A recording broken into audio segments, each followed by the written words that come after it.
what's been happening at the office, and sort of, like I said, the next steps in what's going to be happening with BEAD. Next slide, Anna. So the general flow of the conversations that we're hoping to have today, again, just giving a quick update on the Office of Broadband and the state of broadband in Minnesota. And then you can see the rest of them. We'll talk about BEAD priorities, the process of the BEAD eligible locations by NTIA, pre-qualification, sub-grantee selection, a little bit about the differences between BEAD and the Minnesota programs. I know there has been a lot of confusion with that, and we had a legislative directive to try to mirror those as closely as we could. But again, our final volume 2 is posted on our website from when we started and when it was approved by NTIA, so you can sort of see how those have changed. And then what happens after our final proposal is submitted to NTIA, and then some additional resources that we have. Next slide. So with that, as a reminder, our office was created in state legislature in 2013. We currently have 14 staff located across Minnesota, many of which you know very well if you've been involved in our grant programs. And we are currently doing additional hiring to meet the needs of the BEAD program.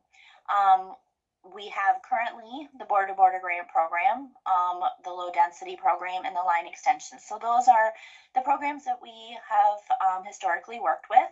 As many of you know, we have allocated all the funding we have that has been appropriated to us through the state legislature. And so what's next with those programs is just getting them implemented and getting all the construction that we currently have going. And then we're looking at BEAD to fill some of those gaps. And then also we are in charge of the Digital Equity Act funding. There was a webinar this morning, and I'll talk a little bit about that at the end of this presentation. Next slide. So what are our unmet needs? So we know that we currently, these are numbers from December of 2024, that there are currently 143,000 households that don't have access to 25.3. And that was the Minnesota goal of 2022.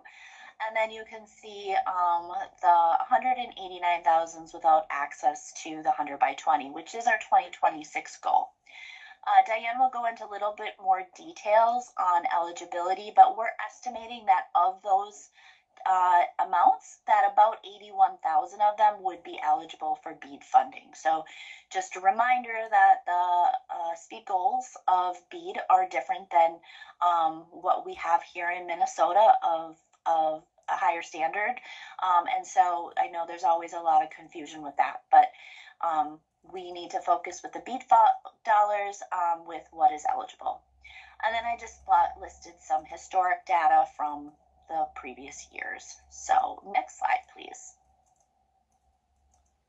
One of the things that we did over the past year to have another tool and some data, research data, is we did a cost data analysis. So we went out for an RFP, and really it was twofold. One, to understand the amount of funding that would be needed for the state under BEAD, but also understand what the dollar amount and cost would be to make sure that everyone would have wireline connection. So again, under state law, and historically our office has done primarily fiber, and so knowing that that has been a goal, what would it cost to determine all of the locations would be served?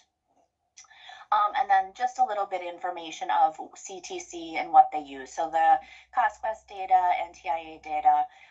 This presentation that CTC did with the governor's task force is available on our website. So if you want more information, you can reach out to one of our team members or go to the website.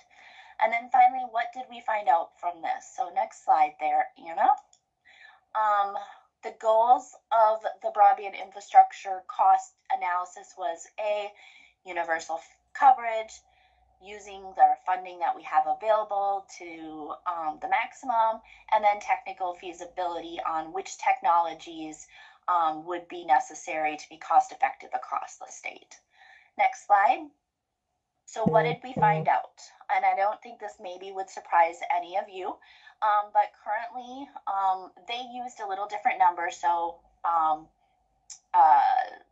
know the previous slide had a little bit different number, but they estimated that we had 193 passings across the state that would be needed to get fiber. And the estimate for that funding would be over $2 billion.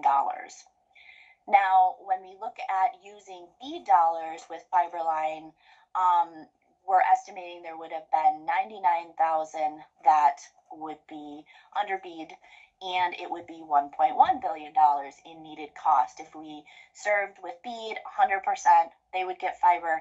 That would be the estimate. And then we know in Minnesota we have 652 million.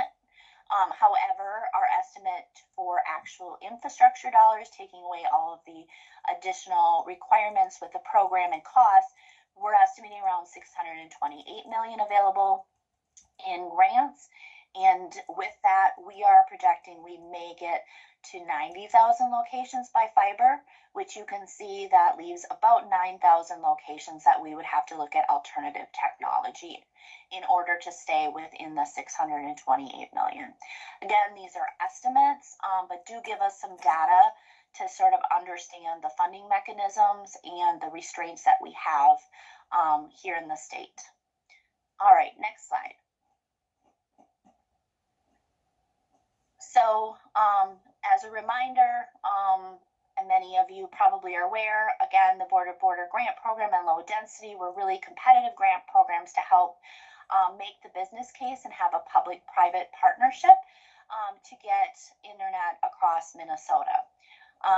You can see what ISPs had about 2.5 years, what the speed goals need to be, and it was a reimbursement for actual costs throughout the builds of the project. All of that, as I stated, has been allocated and is in contracting or is already in construction. So we do not have any additional border-to-border or low population density dollars unless there would be some slippage or some money that was not used where we could put into probably the line extension program. The line extension program, again, all of these dollars are now allocated. We had 15 million, and that was through capital projects dollars. ISPs only had 1 year to complete the builds. Again, you can see the speed goals, and again, this is a reimbursement program with a max of 25,000 per grant location. Next slide, please.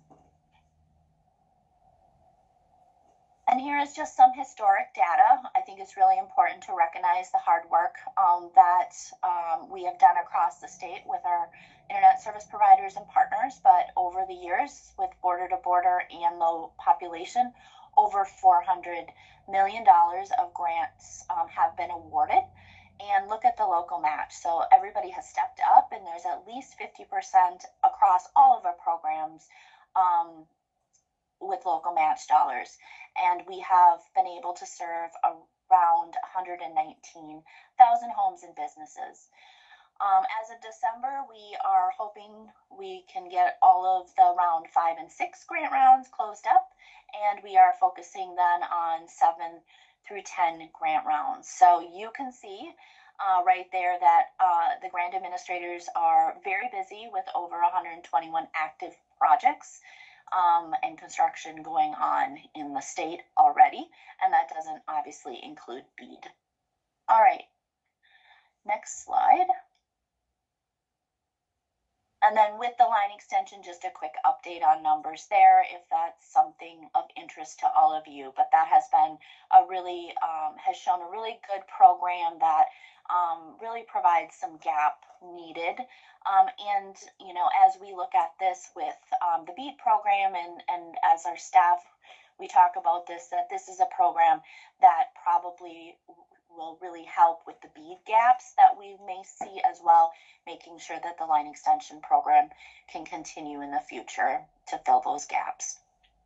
So that was a quick run through. The slides will be available to all of you as well after the webinar, and we will take questions at the end. But now I'm going to turn it over to Diane, and she will give an update and really get through the meats of the BEAD program and what we can expect next.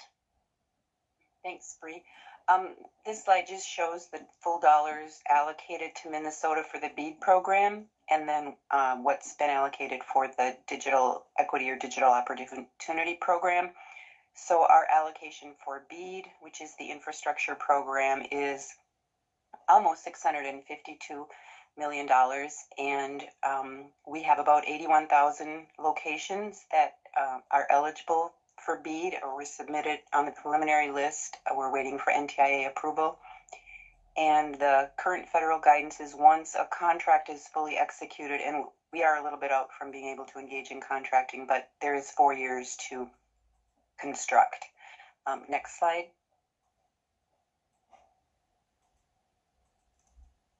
This slide, what we're working with some preliminary data. It's a little bit more updated than what we were showing last summer, but the blue areas are those locations, again, visible at a state level, so you can't for sure say your location is in or out. But the blue areas are those that will be eligible for BEAD funding based on the data that we submitted to NTIA for their approval. With the BEAD funding, and we covered this a little bit in the digital opportunity webinar this morning. BEAD funding is for infrastructure, and there are 3 priorities. Priority number 1 is to get service to all unserved locations, and those are defined by NTIA as locations that do not have a reliable broadband service of at least 25 megabits download and 3 megabits upload. Priority number 2 is to get a reliable broadband service to all underserved locations, and those are the locations that are reported to have 25 meg down and 3 up, but not at or above 100 megabits per second down and 20 megabits per second upload.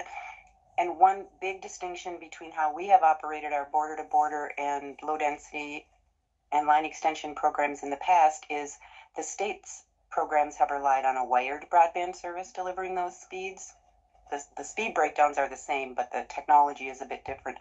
For the federal BEAD program, the NTIA considers service to be a reliable broadband service if it's delivered over a wired offering or over a licensed or licensed by rule fixed wireless service. So that's a big distinction. So you won't be eligible for BEAD funding if your location has service from a licensed a non-cellular licensed fixed wireless provider.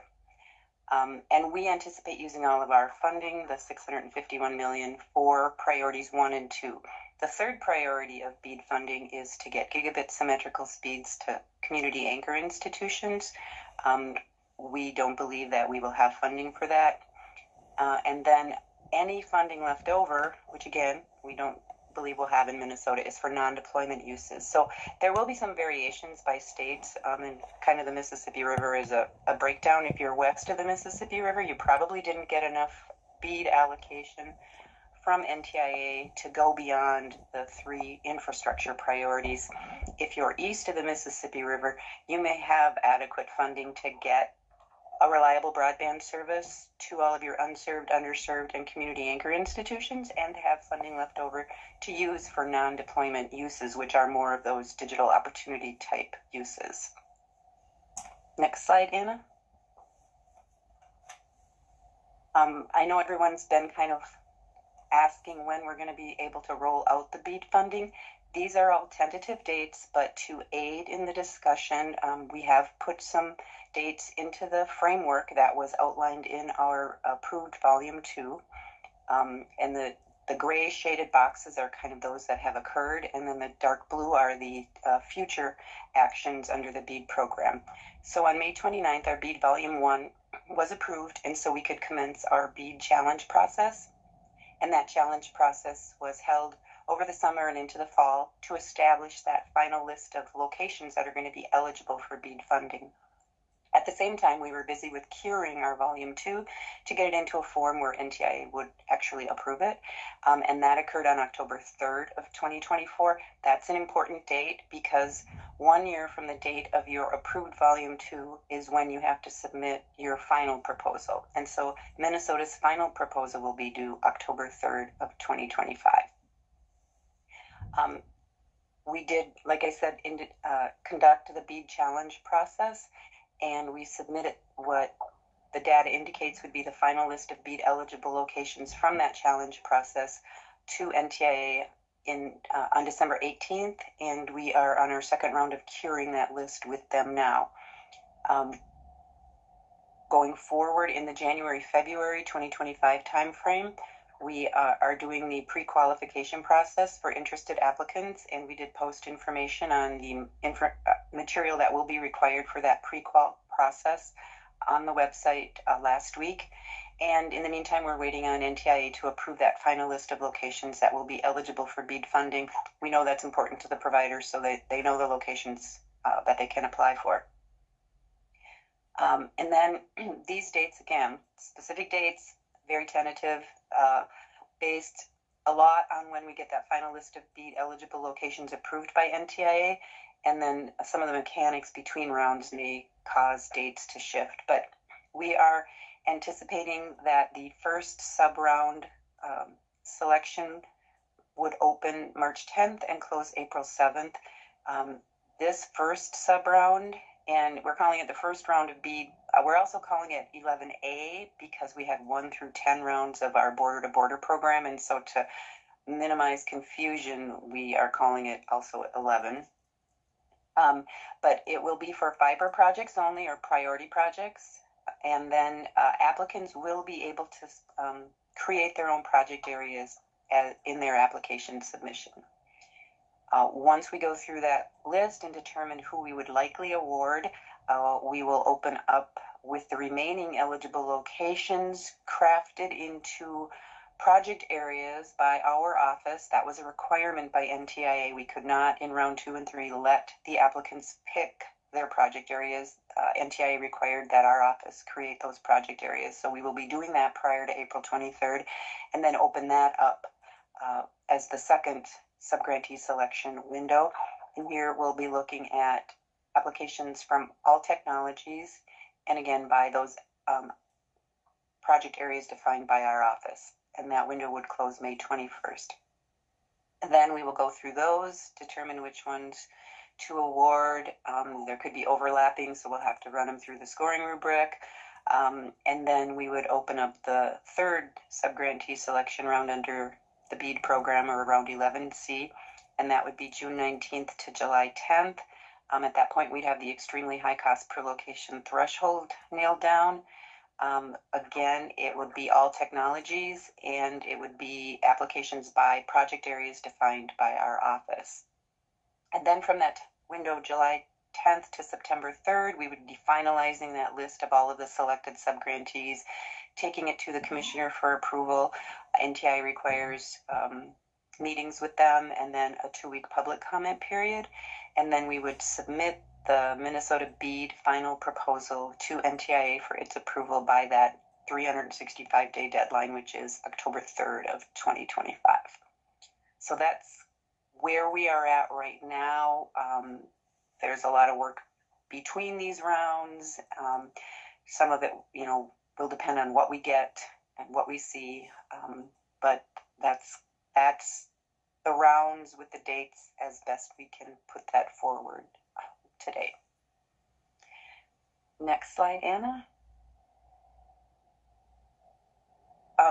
Just to go over some of this, so we did send our list from the BEAD challenge process of the BEAD final locations on December 18th. We did do deduplication. There is some subsequent deduplication with the recent USDA Reconnect rounds that were announced after our submission. And I think we have some line extension round 3s to deduplicate.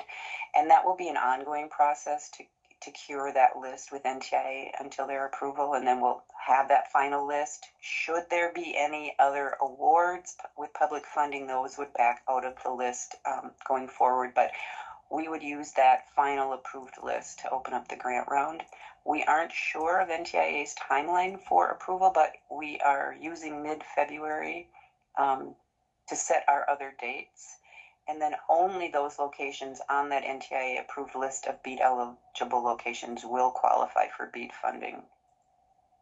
And then when we submit the final proposal, we do have to show that all of the locations on the list will receive some type of broadband service with speeds of at least 100 down, 20 up. There is also the ability, if it were to be determined that that's not really a broadband serviceable location, the point's in the middle of a highway, or it's not really a broadband serviceable location, it's an old farmstead, the house collapsed, or it's a hay bale in the middle of a field, we can make those notes, and then we wouldn't have to show that they're getting service. But otherwise, we'll have to demonstrate that there are service to all eligible locations, and that can be fiber, it can be coax, it could be DSL, fixed wireless, unlicensed fixed wireless, and even the low Earth orbiting satellite. And as Bree mentioned with our cost study, it does look like to get something to everyone, there will be a few thousand locations that probably will end up with a satellite type service as their BEAD solution because of the requirement that NTIA has that we show we got something to everyone. Next slide, Anna.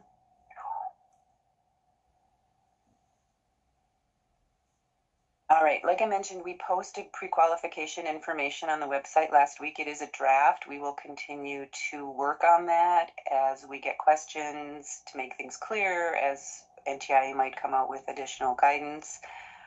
We are conducting the pre-qualification process in advance of the BEAD project application window opening for two reasons. It will save expense and effort by potential applicants. You can look over the required documentation. The vast majority of that documentation is what is required by NTIA. So you'll know what you're going to need to submit and can decide whether to apply. And then once you get into that application process, it will give us the information to make that determination whether you are eligible to submit an actual project application. And for us, it will also save time under very tight timelines allowed by NTIA, since we only have the 365 days, which already started last October. If we can do the pre-qual process in advance of get a lot of that information in and reviewed and approved, then we have much less information that we need to consider when we get into the actual project applications, where the focus will be on project areas, budget, timelines. So that's the reason to do the pre-qual process in advance of the actual application, which is, again, different from how we have run prior grant rounds with the state. Next slide, Anna. All right, so I've explained kind of the 3 rounds that we plan to use. They are outlined in our volume 2 that was approved. And again, we're calling them rounds 11A, 11B, and 11C to sync up with our prior 10 historical rounds for border to border, so there isn't confusion. And they'll be 11A, 11B, 11C, or 1, 2, and 3 for BEAD. And the first window, March 10th to April 7th. Here, the focus again is on priority or fiber projects, and applicants will be able to select their project areas. So if you're kind of hesitant about whether or not to participate in that first round, if you are a fiber provider and you want to define who's you're going to serve in your project, please participate in the first round. The second round is for any applicant of any technology type applicant, and we will be defining the project areas that you will have to submit for, and that window is planned for April 23rd to May 21st, and then the third window, similar to the second, June 19th to July 10th, again, tentative dates. And then we'll be busy July 10th to the 3rd of October, finalizing everything, because it's really all one big package. You cannot say definitively applicants in round 11A will be approved, because at that point, for example, we won't have the extremely high cost per location threshold set. So while we may want to fund somebody, if it ends up their cost per location exceeds what is set as the final extremely high cost per location, we won't be able to under the NTIA requirements. So next slide, Anna.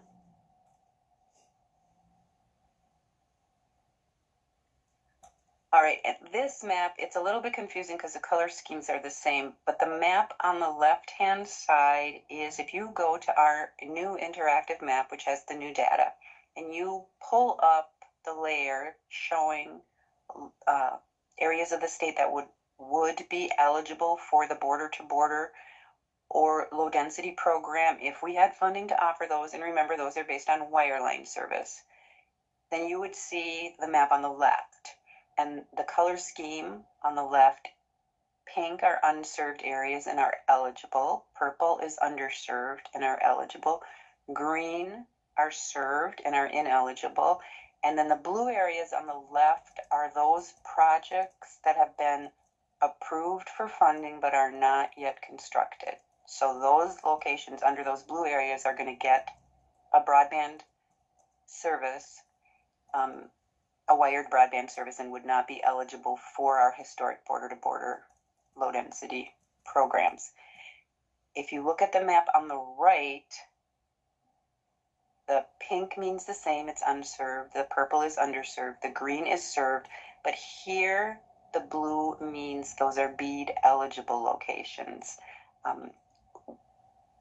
We did this for a visualization. It is the preliminary data. Once we have the final list of broadband eligible locations approved by NTA, we'll do more work with that data, but because it's preliminary, one of the things we didn't do is put that approved list, the blue list on the left, onto the map on the right. So this is going to get a little confusing, but see, what you can see is in the southwest corner of Minnesota, there's a lot of pink area. Some of that will be built out with projects that have been funded, as shown in the blue on the left map, but they're still pink on the BEAD eligible map, and they will not be eligible for funding with BEAD funding because in that southwest corner, a lot of that's probably served with a licensed fixed wireless service, and so it's not eligible for BEAD funding. But on the southeast corner now, you'll see there is a lot of pink area on the left map that is covered with BEAD blue on the right-hand map because those areas are eligible. Fixed wireless doesn't work as well in the bluff country, and so it's not as prevalent. And I think also probably the biggest fixed wireless provider there is not using licensed spectrum, and so then it's still eligible for BEAD funding. And again, we'll have better data coming out once we get that final list. We just didn't want to spend a lot of time, especially because we're really busy right now, working with preliminary data. But we'll have more information available, like number of locations by county, that we'll post to the website when we get that final list of BEAD eligible locations. And that's more for the lay people that are on this webinar. I know the providers have their own GIS folks, and they have their MapQuest or their CostQuest licenses so that they can pull up eligible locations themselves already. But we wanted to try to show where the BEAD funding is going to be available for application by entities that qualify to apply. So next slide. All right, so what happens after the final proposal is submitted, which currently is scheduled for October 3rd? We don't know how long it will take for NTIA to approve. There are a handful of states that are at this point. I don't know that anyone is signed off yet. I guess over the holidays I might have lost track. But once NTIA does approve the final proposal, then we can enter contracts with the selected subgrantees. And unlike our prior programs for BEAD, subgrantees must have all of their permits approved before any construction can begin. So that's a difference. So you can't put any shovels in the ground until you have all of your permits, your SHPO permits, your environmental permits, MnDOT, DNR. Another difference to help with the expense of permitting and having those construction designs done to get the permits, we will reimburse for eligible expenditures back to the date of the RFP. Normally, the state grant programs only allow you to reimburse back to the date of the fully executed contract. Obviously, you can't get reimbursed until you have a fully executed contract, but we will accept invoices back to the date of the RFP.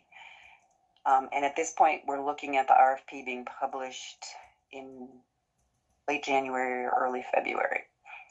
And then once we have a fully executed contract, subgrantees, providers will have 4 years from the date of that contract to complete construction.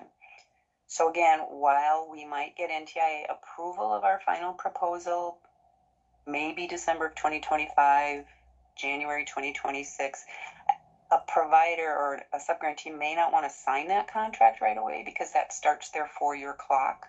They may want to delay signing the contract until they've got a better handle on when they're going to have their permits in hand, because they can't start construction until they have their permits in hand.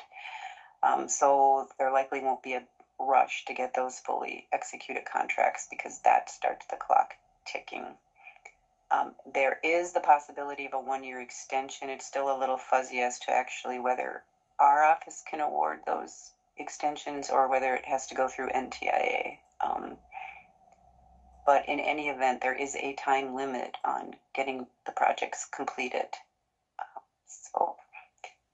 So we're talking 2030 before some of this stuff is probably finished. Next slide, Anna. All right, so to help navigate through the BEAD process, we are going to establish weekly office hours. And at one of the next 2 office hours, we will be having a walkthrough of the grants management system. Jen and the team have been working really hard with a new grants management system to get it stood up to handle the BEAD process. And so we'll have a walkthrough of that because it will be different from the portal that we used the last couple of rounds. And it should also help with the reporting that's required of BEAD for the successful subgrantees. And then we have posted information on the website. If you have questions, please let us know, because we are working to build an FAQ document, and that's very important so that everybody's got the same answer to the same question if you have it. And then we'll know if there are a lot of people asking the same type of question. We can cover it in the office hours, and then we'll make ourselves available like we did for the BEAD challenge process to go over new information, where we are in the process, and then to take questions. So those will start up next week. Next slide goes back to Bree. Thank you, Diane. Actually, Hannah Buckland, our digital equity lead, is on, so I'm going to turn it over to her to give just a brief update. A lot of our work intersects with digital opportunity and digital equity, and want to make sure you are aware of what's happening there. Hannah? Thank you, Bree. So I am the digital equity digital equity program lead with the Office of Broadband, and my focus is the Digital Equity Act, which is a program that complements the BEAD program. So with BEAD, some states, not Minnesota, will have funding for digital equity activities, but because not all states will be able to access that, the Digital Equity Act levels that playing field a little and makes sure that every state gets funding for digital equity work. And this is referring to access to devices, access to affordable internet services, and access to skills or whatever training a person needs in order to have the skills to do the things they need to do with technology. There are 3 funding categories within the Digital Equity Act. There's $60 million in planning grants, $1.44 billion in capacity grants, and then $1.5 billion in competitive grants. The first round of competitive grants was just announced yesterday, and out of 700 applications, 24 awards were recommended, and 2 of them are from Minnesota. So we're really happy to see such good collaborations in the future. And I'll be talking, oh, I don't have control. Next slide, please. So for the capacity grant, this is a non-competitive formula grant. It's received by all states and territories. tribes are also eligible to apply for a specific native entity version. Minnesota's allocation is about $12 million, and our application for this was approved in December. So here's what's ahead with the Digital Equity Capacity Grant. In early 2025, we're preparing RFPs and grant contracts for NTIA to review and approve. In mid-2025, we'll begin accepting applications for some non-competitive grants that I'll elaborate on the next slide. And then by late 2025, we should be able to release a timeline for 2026 grant opportunities that will be open to all organizations that provide digital opportunity services. Next slide. So these are the future opportunities. The first one listed here is collaborative in nature. The following entities will be offered non-competitive awards, the amounts to be determined, to create and implement their own local or regional digital opportunity plans. We're aiming for mid-2025 on this, and the entities listed are cities, counties, tribes, area agencies on aging, community action agencies, veterans homes, regional public library systems, centers for independent living, and regional development commissions.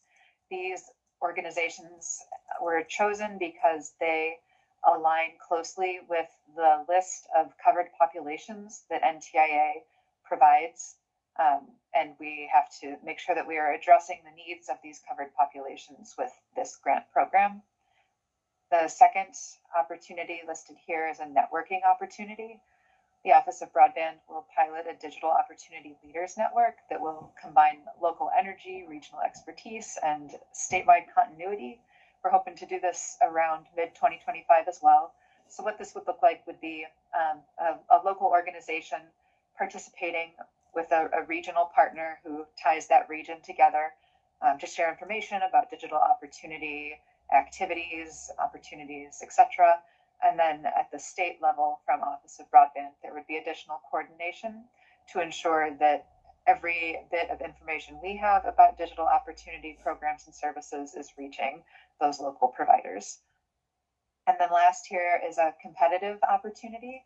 The Office of Broadband intends to run a competitive grant program with the digital opportunity funding. The amount is to be determined, and this would be for organizations that are imagining and carrying out a digital equity project of any scale.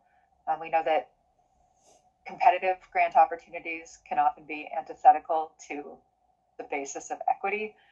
So we intend to take a close look at this and see what we can do to make the competitive grant process more equitable for smaller organizations that might not otherwise have a chance. And this is, we're aiming for 2026 on this. If you'd like more information about the Digital Equity Act program as we are carrying it out, I conveniently did an hour-long webinar just before this, and that will be posted on our website along with this BEAD one. So thank you, and we will go to whatever's next. Yes, so thank you, Hannah and Diane. So at this point, here's just additional resources, but we want to open it up for questions. Knowing, as Diane stated, we will be doing a special webinar on the grants pre-qualification portal, so we'll have definitely much more detail there. But if you have questions, feel free to raise your hand, drop it in the chat, and we will start from there. I'm going to turn it over to Anna to facilitate the questions and call upon people. Yeah, Anna, this is Diane.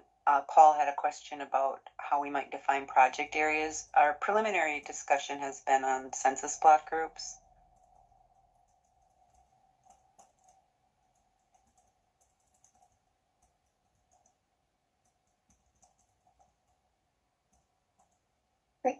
And it looks like there's a hand raised from Dustin. Dustin, if you can go ahead and unmute and ask your question.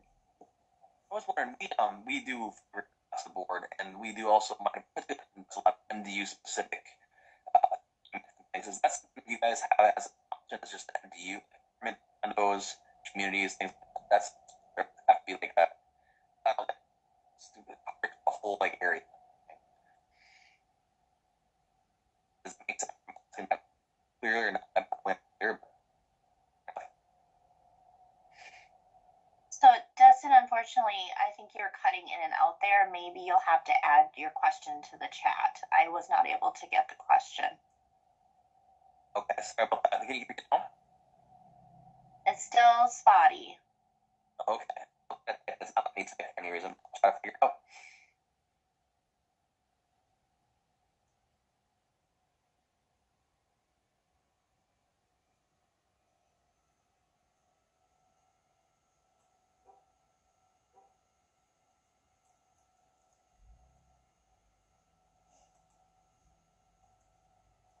Okay, and a hand raised from Michelle. Michelle, go ahead and unmute and ask your question. Well, thank you all for all of this information. My question, just looking at the future opportunities, I know Hannah and I have had lots of conversations in the past, and I'm excited to see some of those opportunities. And maybe this is maybe an offline conversation, but just looking at the eligible organizations, economic development, some of us are kind of in weird spaces. Like we're a joint powers, so we're not city or county, we're both. Just wondering if there is any room for interpretation in that, or if I just need to start having those conversations with our city and county partners to see if they would be open to applying for that grant when it comes open. Thanks for the question, Michelle. I think this will be a combination of elements there. We know that even though these regional entities are statewide and generally follow some kind of standard, that it varies from place to place. So we'll take that into consideration as we move forward. Great, thank you. And this is Diane. That's just for clarification. That was for the digital opportunity grants, not for the BEAD funding. Correct.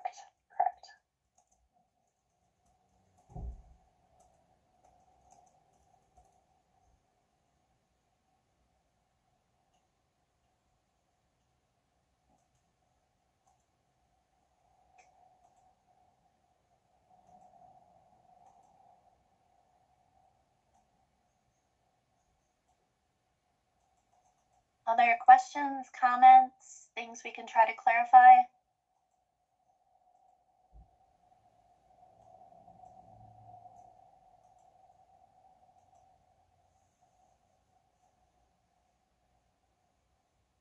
Okay, quiet group. I was just going to highlight a couple things. Again, with BEAD, it's really important for everybody to be aware that you do need to do the pre-qualification, even if you choose not to participate. That's going to be a really important step. And then to reiterate what Diane has said, that first round is where you have the most opportunity to create project areas. After that, we do have the requirement or the opportunity that NTIA asked us to do is we would start defining those. So we have to get something everywhere. So please utilize that. Put in applications for what you need, knowing that, you know, a lot of guidance is still shifting a little bit. So reach out to our office anytime with questions. But Nathan, do you have a question?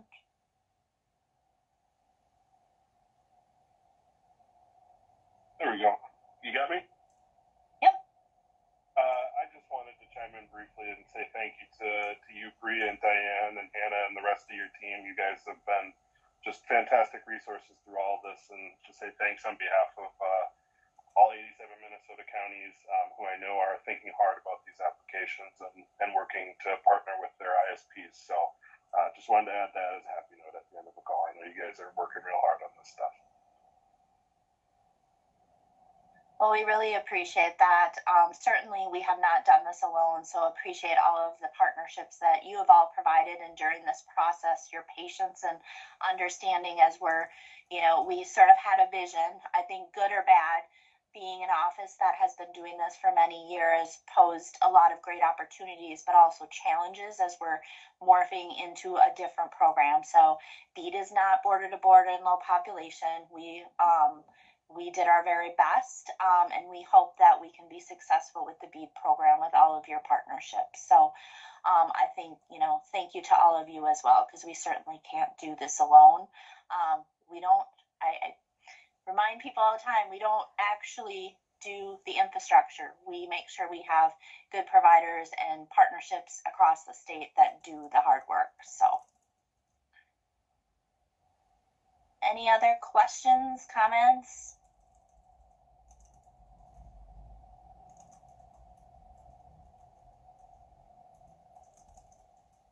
John, looks like you have a question. Yeah, just real quick, I might have missed it too, but when do you guys anticipate the final BEAD location eligibility list coming out? I don't know if I got a date on that. Yeah, this is Diane. We are still working on curing. It seems to be going pretty quickly with NTIA. Some speculation it might happen by January 20th, but we don't know for sure. I think we're hoping our timelines are set by a mid-February list of approval. Sounds good. Thank you. Mm-hmm. I just want to put a plug into, please sign up for our email blast. A lot of this information will come through that. So if you are not on that list, please make sure you are.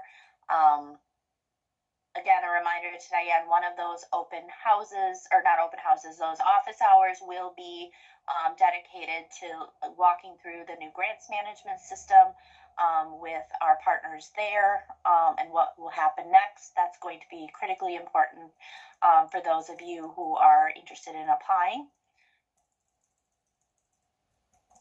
And I'm just going to throw it to Jen or Diane, rest of the team, any closing remarks that we need to make sure we're reiterating? Yeah, this is Diane. I would just say, we're keeping the website updated. The pre-qual guidance document was put up last week. There is an extensive amount of information that needs to be provided in the pre-qualification process based on the NTIA requirements. So if you want to look at that, you can start collecting the information for when the portal does open. If you have questions, please let us know. We can make the document clearer. We can answer your questions. We can get an answer from NTIA if we don't know from their guidance. So it's not too soon to start on looking at the pre-qual stuff and the information that has to be compiled.